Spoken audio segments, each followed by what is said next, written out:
Үйіңізде береке болсын десеңіз, өміріңізге береке болсын десеңіз, аламға рахмат үшін жөнөтілген пайғамбарға салават айтуды үйренгіле.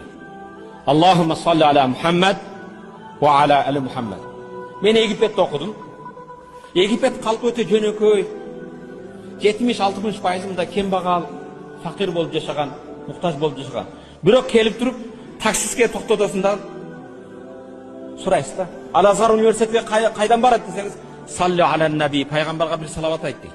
Аллахумма салли аля Мухаммад десең, Мойытта азыр 34-ші маршрутқа отырсаң туз алып барады дейді. Біреуге келіп, мұсылман бір туған саат қанша десең, салли аля наби, пайғамбарға бір салават айтын дейді. Аллахумма салли аля Мухаммад десең, 2-ге 10 минут қалды дейді.